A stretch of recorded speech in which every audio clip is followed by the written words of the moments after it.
giving me a really hard time, and I still can't. I can't stretch in here.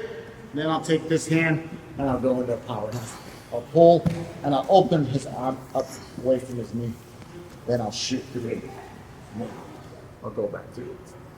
I'll wait for that ref to give me my 4 points, and then stack my foot, and now that's what I want. Okay, here, I'll open the lapel, start working to set the choke,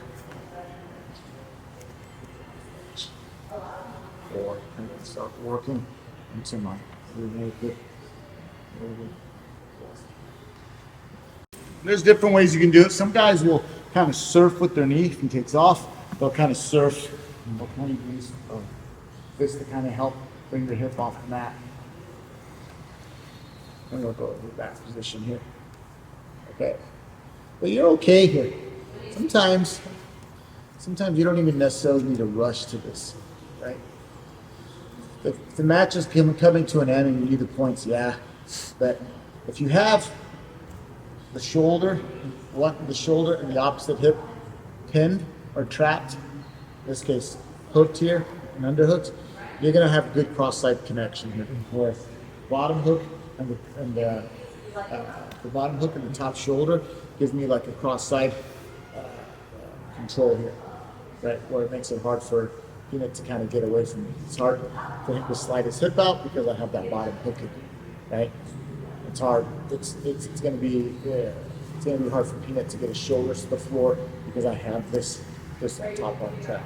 So if he keeps that elbow in tight and it brings that knee in, then I can always just cross over and stretch to get in.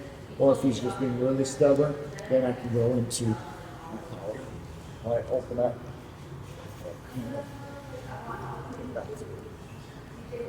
You're always trying to stack the foot. Peanut's doing kind of what he's doing here.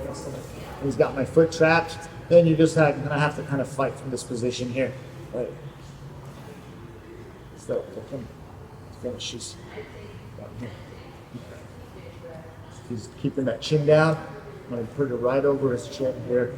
I'm gonna start working that down, cross his chin up. Okay, so he takes off. I can use my knee to ride the hip, or I can just kind of stay right behind the hip. I just put my leg up, I pop my knee up, and I just shoelace in, and then I fall to that hip. And then from there, stretch or power half and get my other hook in. We can kind of do it off of a little passing scenario here. I go here, he bails. That hook is tight.